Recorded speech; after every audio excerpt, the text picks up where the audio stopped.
Muy buenos días, doctor, compañeros. Sean ustedes bienvenidos a nuestro simposio sobre psicología clínica como causa eficiente. Es un honor para mí, como ponente, moderador y estudiante de quinto semestre de Educación de Medicina Semestral de la Facultad de Ciencias Médicas de la Universidad de Guayaquil, tener este gran cúmulo de compañeros y ponentes, de los cuales vamos a ir referenciando los siguientes temas y subtemas sobre la psicología. La primera persona en hablar va a ser Ángel Espiazu. De ahí vamos a ir referenciando a Fred Olvera, Romina Falcones, Amanda Tello, Omar Zapata y por último yo. Continúa, Ángeli, por favor.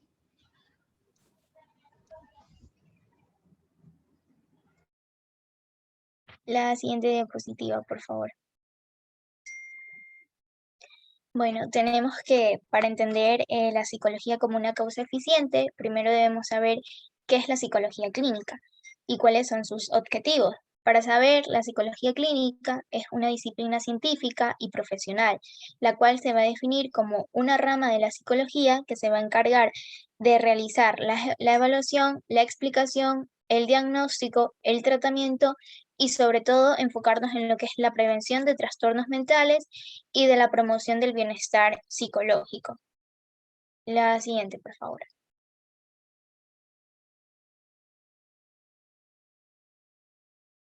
Bueno, ¿cuáles son los objetivos de la psicología clínica?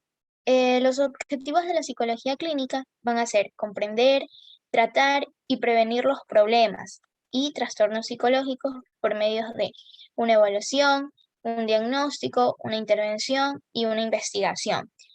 El principal objetivo de la psicología clínica es procurar, cuidar y mejorar la salud a todos los niveles, desde una perspectiva biopsicosocial de las personas. Todo ello se va a realizar a través de la aplicación de los conocimientos, las habilidades, las técnicas y los instrumentos de la psicología. La psicología clínica puede ejercerse en diferentes contextos. Sin embargo, los principales ámbitos siguen siendo los centros clínicos, los servicios de salud mental y los hospitales generales. Además, esta psicología es una profesión que está constantemente evolucionando, ampliando sus funciones y ámbitos de trabajo. La siguiente, por favor. ¿Cuáles van a ser las funciones de la psicología clínica? Bueno, actualmente se van a considerar las siguientes funciones de la psicología clínica, que va a ser evaluar, diagnosticar, tratar, intervenir, rehabilitar, aconsejar o asesorar, promocionar la salud y prevenirla, investigar, enseñar, supervisar y dirigir o administrar los diferentes sistemas sanitarios. Hasta aquí mi intervención, muchas gracias.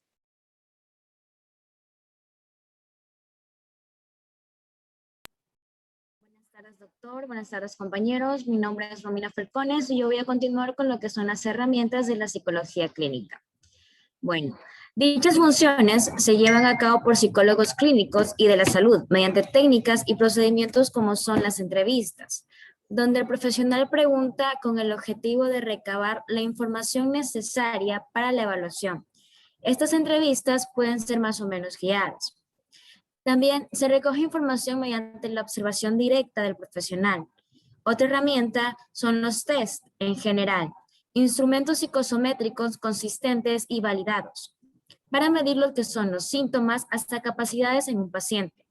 Aunque existen muchos tipos de test psicológicos, también existen los registros psicofisiológicos, que sirven para medir las respuestas fisiológicas del organismo.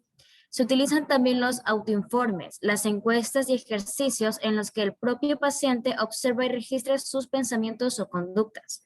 Una vez recogida toda la información, habitualmente esta resume en un informe psicológico. El informe variará en función del destinatario, pero en general suele incluir el motivo de consulta, las pruebas aplicadas durante el proceso de evaluación con las puntuaciones e interpretaciones correspondientes y las conclusiones con una orientación diagnóstica. Siguiente diapositiva, por favor. Ya. Por otro lado, existe un gran número y variedades técnicas y procedimientos utilizados en la fase de intervención.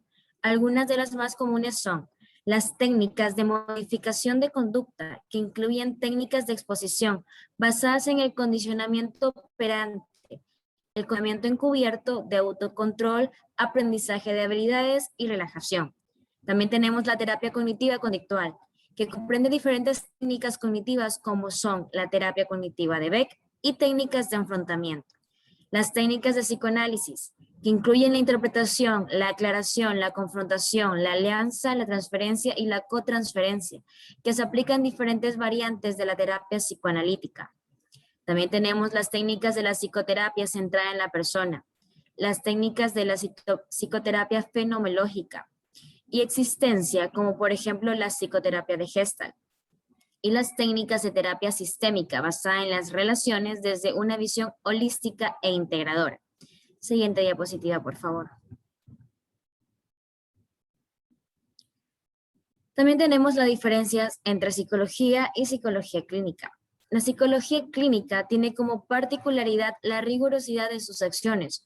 Por ello, todos sus principios, técnicas e instrumentos deben basarse en la ciencia, aunque cabe mencionar que actualmente la psicología en general se considera una ciencia, concretamente. Esta ciencia que estudia el comportamiento humano a través de la cognición, la emoción y el comportamiento.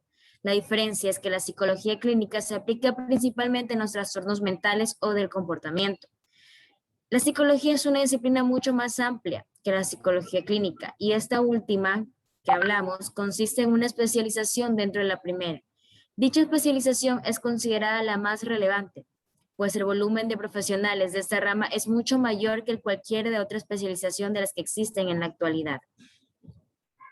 La diferencia entre la psicología clínica y demás especialidades es que el objeto de estudio de esta es la persona y sus condiciones mentales. Normalmente se centra en la salud mental y los problemas psicológicos de manera individual, aunque también a nivel de pareja o familiar. Otra diferencia consiste en la formación previa, lo que es al ejercicio de la profesión. Será regulado de forma diferente según el país o la organización en la que se encuentre, pero en general la psicología clínica requiere de una formación mayor y más especializada en dicho tema. Si nos ponemos a comparar en España, un psicólogo es un graduado de psicología, una persona que ha realizado la carrera universitaria de esta materia y sin embargo para la especialidad de lo que es la psicología clínica en la salud, tiene que hacer otra más. Un psicólogo debe también el título de psicólogo especialista en psicología clínica, que se obtiene a través de una formación de 4 años a la que se accede a través de posiciones, como psicólogo interno residente o un título en un masterado en lo que es psicología general sanitaria, que también incluye una parte teórica y una parte práctica en lo que son los centros sanitarios. Incluso existe diferencia entre la psicología clínica y la psicología de la salud, y es que mientras la clínica se especializa en los trastornos clínicos mentales, la psicología de la salud atiende a los fenómenos y problemas psicológicos en relación a la salud en general. Hasta aquí mi intervención. Muy buenas tardes, doctor. Mi nombre es Amanda Tello y voy a comenzar con lo que es la psicología clínica, los ejemplos de qué aspectos trata. Siguiente diapositiva, por favor.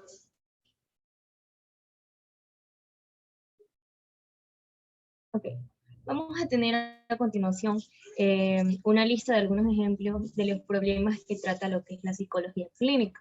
Principalmente tenemos a trastornos o problemas en la infancia, también tenemos trastornos o problemas en la adolescencia, trastornos o problemas de estado de ánimo, trastornos o los síntomas de la ansiedad, trastornos de lo que es la personalidad, trastornos del sueño, trastornos de conducta alimentaria, trastornos adaptativos, trastornos asociados a enfermedades médicas, trastornos o problemas sexuales, trastornos cognitivos y trastornos relacionados con el uso de sustancias. Por favor, siguiente diapositiva. Ahora vamos a tener lo que es la psicología clínica.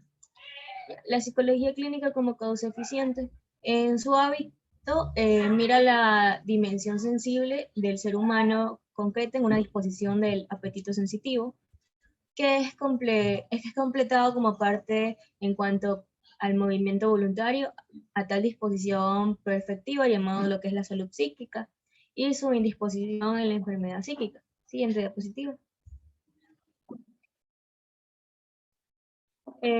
Tenemos la psicología clínica como causa eficiente. La salud psíquica es la causa formal y final del hábito que posee un psicólogo clínico para realizar su obra.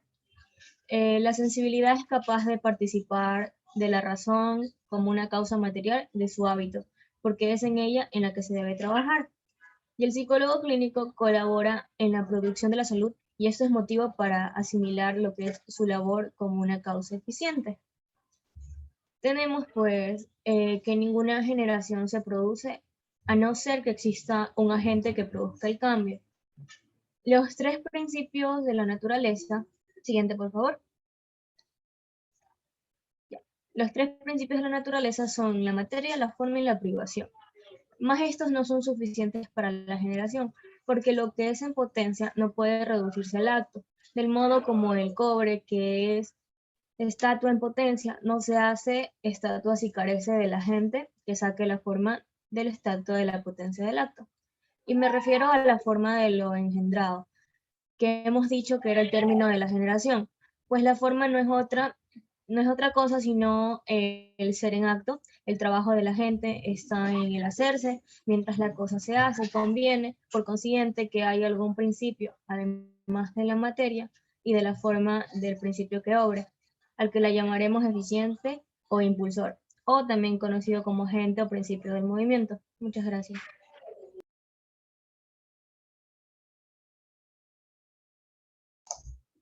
Buenas tardes, mi nombre es Fred Olvera y para continuar, tenemos que la psicología clínica, esta se considera como un hábito, la cual va a actuar como un agente de la psicología clínica. En este caso, esta no va a actuar de esta manera, sino hasta que no está en el acto directamente con el sujeto. Sin embargo, previo a estar en el acto, va a preexistir ya de algún modo en su forma ya directamente en el sujeto. En el caso se puede decir que las formas naturales van a preexistir ciertamente en la materia, no en acto, como se dice por medio de algunos autores, sino ya en potencia, de la cual van a ser puestas en acto por un agente extrínseco próximo. Pero a esto igual se le va a agregar que el modo como preexisten las formas naturales no va a ser de un modo único, sino que tenemos de dos tipos.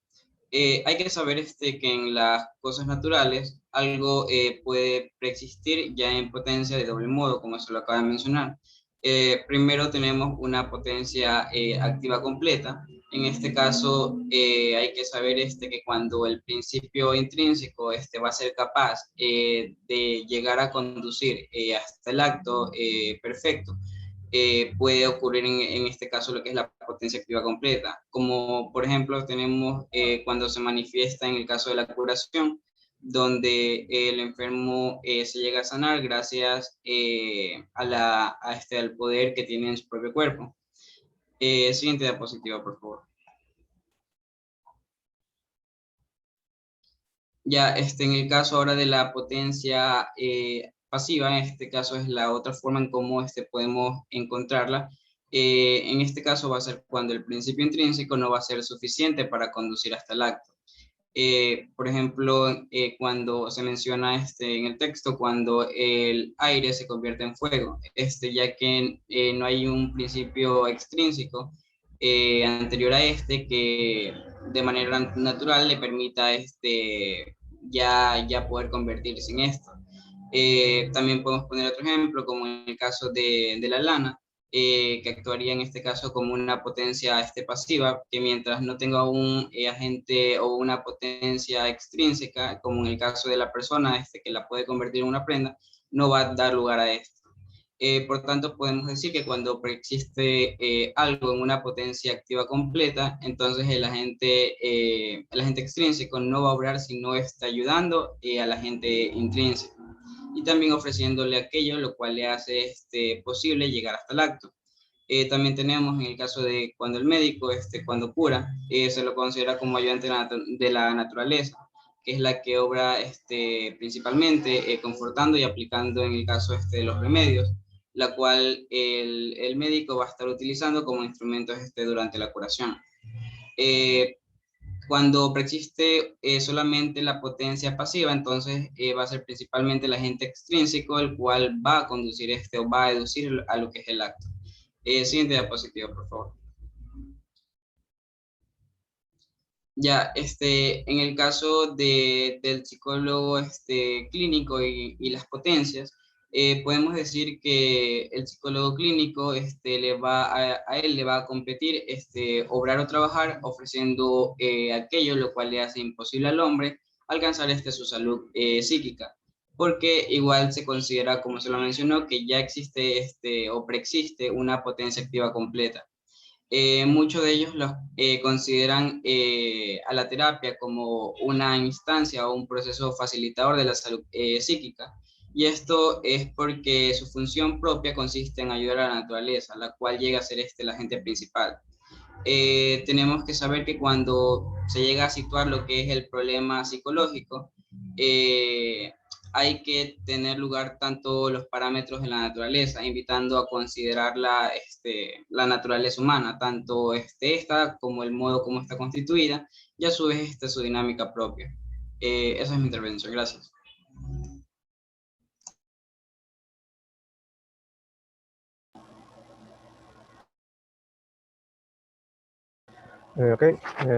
Buenas tardes, mi nombre es Julio Zapata y vamos a continuar con la exposición. Antes de seguir, hay que tener claro y determinar ciertos conceptos, como por ejemplo, ¿qué es la naturaleza humana? La naturaleza humana es un conjunto de características que van a definir al individuo, es la que nos va a nos hace ser seres humanos de forma intrínseca y que nos diferencia al mismo tiempo de otros seres o criaturas. Es la capacidad de razonar, de amar y de sentir emociones. También puede hacer referencia al carácter y esencia de los seres humanos, así como al comportamiento y a la condición humana. Es un concepto filosófico según el cual los seres humanos tienen a compartir una serie de características distintivas inherentes. La siguiente, por favor. En cuanto a la sensibilidad humana, el valor de la sensibilidad reside en la capacidad que tenemos los seres humanos para percibir y para comprender el estado de ánimo, el modo de ser y de actuar de las personas, así como de la naturaleza, de las circunstancias y de los ambientes, para actuar correctamente en beneficio de los demás. La sensibilidad humana, para la sensibilidad emocional, es una sensibilidad subjetiva que está íntimamente ligada con la psicología de la personalidad y con la inteligencia emocional. Una de las características de las personas con alta sensibilidad es la presencia de una sensibilidad que se va a reflejar en la parte emocional del individuo. Esta sensibilidad puede manifestarse de diferentes maneras según cada persona. La siguiente, por favor. Ahora, en el psicólogo, en el caso del psicólogo, debe observar la naturaleza humana. ¿Por qué? Porque ella va a ser el agente principal y ella es la que debe imitar. Entonces, en aquellas cosas que van a resultar de la naturaleza y del arte, el arte obra de la misma manera y por los mismos medios que la naturaleza. Así como la naturaleza sana mediante el calor al que padece por causa del frío. Así también el médico, por el cual se dice que el arte imita la naturaleza.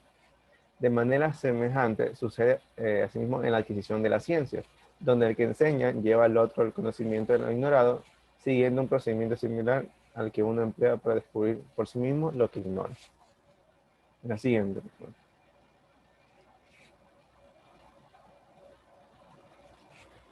Ahora, el conocimiento que debe tener un psicólogo clínico sobre la naturaleza humana ha de centrarse específicamente en la sensibilidad humana, según lo que hemos mencionado. Sin embargo, es necesario también que conozca la naturaleza de las facultades racionales, aun cuando de modo general y el fin último del hombre, o sea, el por qué el hombre, la razón del hombre en este mundo. En otras palabras, un conocimiento antropológico sobre todo de la sensibilidad superior, la razón y lo ético. Y por todo esto, lo específico está en el modo como se vincula la sensibilidad a la razón del ámbito operativo.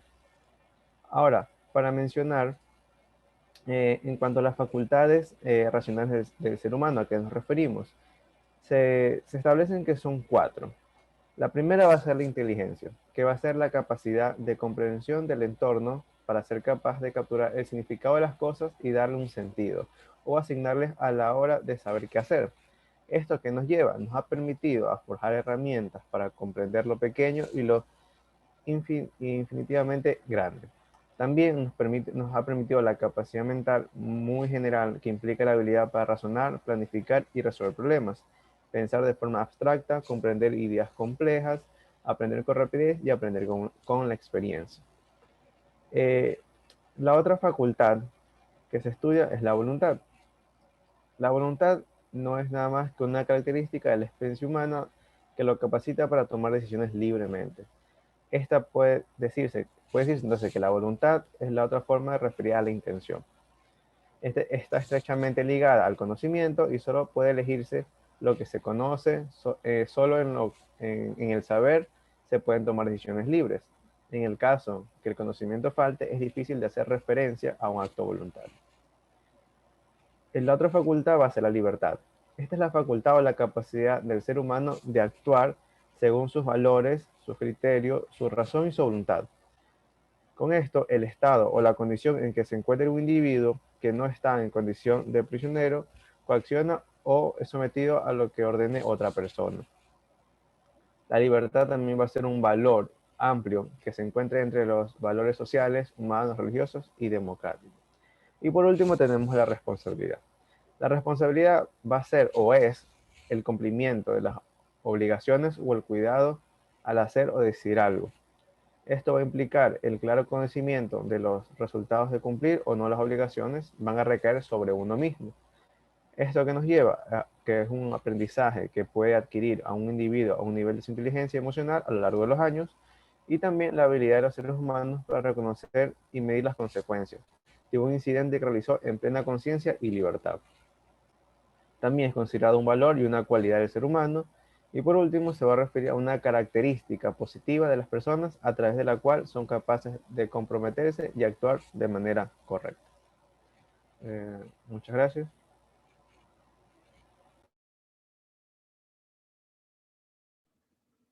Muy bien, para continuar con la explicación voy a hablar del estudio de la dinámica natural.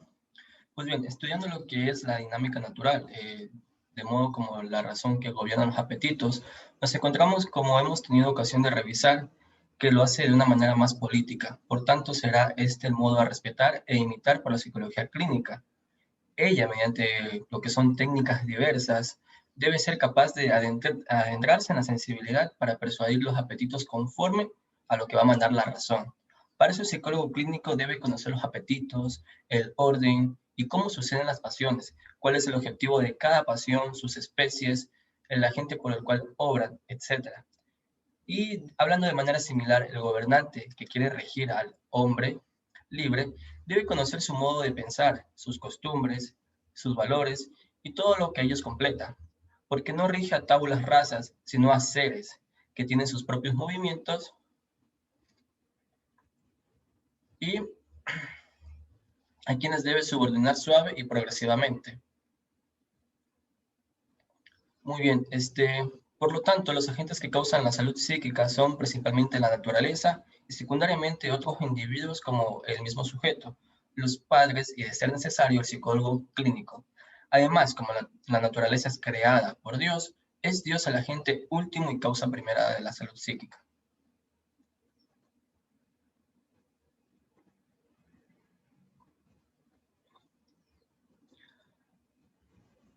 Muy bien, ahora voy a hablar de los agentes que causan la salud psíquica. Esto va a ser la naturaleza y otros individuos, padres y psicólogo clínico, como ya lo había mencionado anteriormente. Muy bien, ahora hablando de lo que es la causa segunda. Muy bien, la causa segunda es la luz de la razón gracias a lo cual conocemos tales principios y va a ser introducido por Dios en nosotros, resultando en nosotros como una semejanza de la verdad creada. Por lo tanto, como cualquier enseñanza humana, no puede tener lo que es una eficacia sino en lo que es la virtud de aquella luz. Consta que solo Dios es quien en el interior y principalmente enseña. Dios, a través de la naturaleza, que es la causa segunda, va a alcanzar la salud psíquica en el individuo. No olvidar ninguno de los dos órdenes de agente para no romper artificialmente el orden objetivo de la realidad y tener una actitud justa ante la totalidad. Digámoslo una vez más, el psicólogo clínico debe ser un meticuloso y riguroso observador de las cosas tal y como son, lo cual supone un límite, considerando a Dios. Nace una actitud hacia la realidad frente a la cual el hombre no es dueño último y absoluto de ella, sino más bien vendría a ser como un administrador prudente de la naturaleza creada. Muy bien, más nuestro objetivo se dirige a determinar la causa propia de la salud psíquica. La misma distinción lo hacía William Puelles, en el cual decía la causa primera, tanto si se la mira desde el punto de vista teológico, como si se la toma en el orden de la eficacia, es una causa enteramente universal que rige a todos los seres humanos y no únicamente a la actividad educativa. Si lo que se aborda en esta última es aún más específica y peculiar. Muy bien, ahora nuestro grupo va a hablar sobre un ejemplo, es decir, vamos a hablar sobre lo que es un caso clínico. Vamos a ir referenciando los siguientes puntos, desde el que es el motivo de consulta hasta su conclusión. En este momento yo les voy a dar el motivo de consulta. El motivo de consulta va a exponer el caso de una mujer de 19 años, derivada del Centro de Salud Mental de Adultos de Mataro, para una valoración de síncopes vasovagales de etiología no filiada. Ya de la historia del problema le va a hablar mi compañera Amanda Tello. Bueno, continuando con lo que es la historia del problema, tenemos que a los 13 años de edad, esta paciente fue objeto de lo que son abusos sexuales por parte de un allegado de la familia de ella.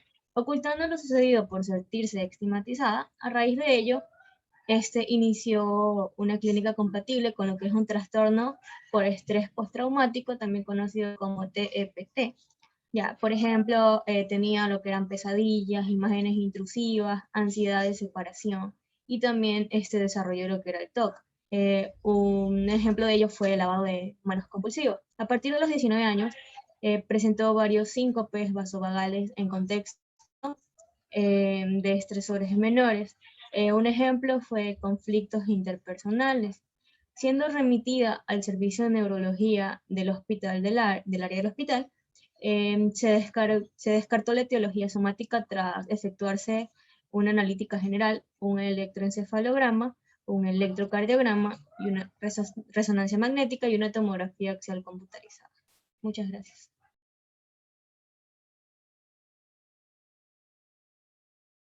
Bueno, hablando de la psicobiografía, tenemos que un parto y puerperio sin incidencias, el desarrollo normativo de los hitos madurativos, no se objetaron antecedentes somáticos relevantes y desde la infancia destacaba por ser perfeccionista, racional, hiperresponsable, escrupulosa y con una elevada rigidez cognitiva, lo cual tenía un buen rendimiento académico, socializada, aunque sus amistades eran muy selectivas, y tenía un estilo de educación muy rígido.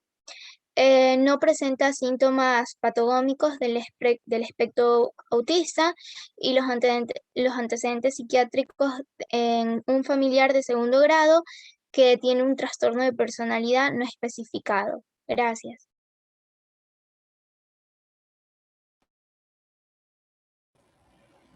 En cuanto a la exploración clínica, en la primera parte, durante la entrevista, ella se hallaba consciente y vigil. También tenía un contacto distante con alta necesidad de control externo, funciones neurocognitivas preservadas, un discurso fluido y bien estructurado.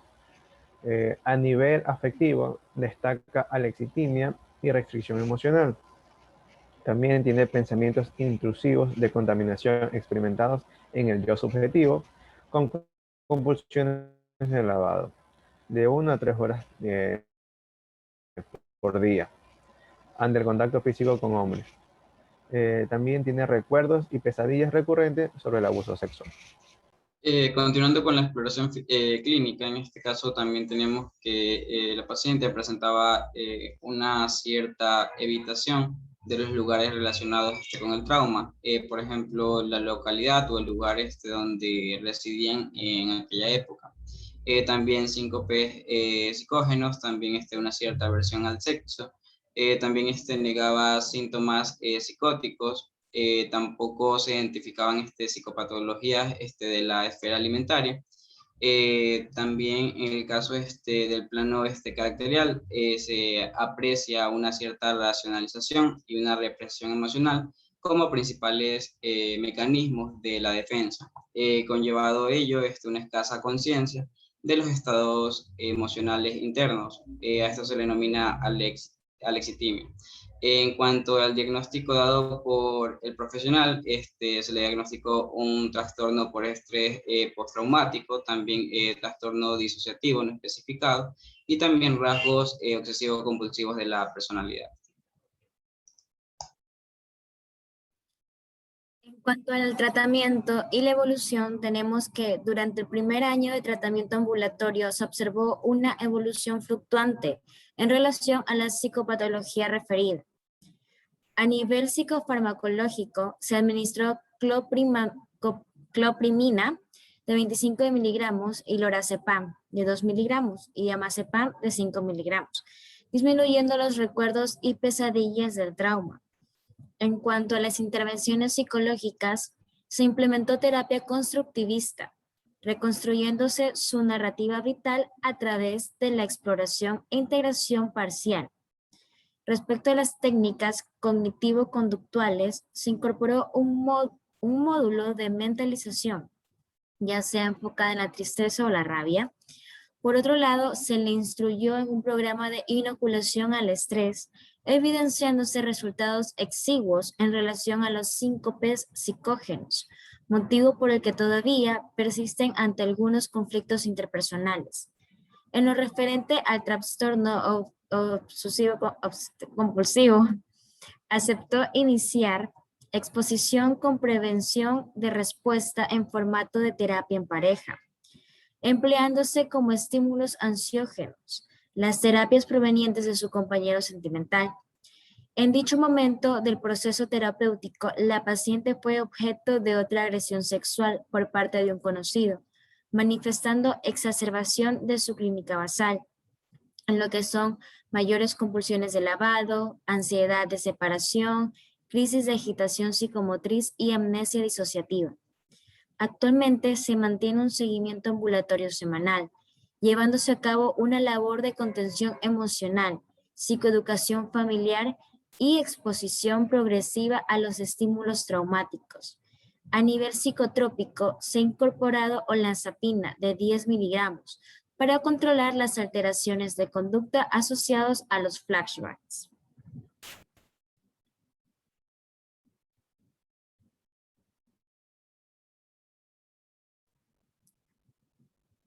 A continuación vamos a tener la conclusión. Ok, en conclusión, la presencia de eventos traumáticos en pacientes con TOC constituye una variable psicosocial potencialmente relevante en el ámbito patogénico, nosológico y interventivo de dicho trastorno, en comparación a sus homólogos más neuropsiquiátricos. Las características distintivas de estos síntomas obsesivos compulsivos postraumáticos van a sugerir lo que es la adopción de una perspectiva idiosincrásica a la hora de plantear la formulación clínica y el plan terapéutico de estos pacientes. Este artículo fue sacado sobre la revista española, Revista de la Asociación Española de la Neuropsiquiatría, y fue tomado de las páginas 535 a la 540. Y a su vez fue subido a ese cielo. Muchas gracias.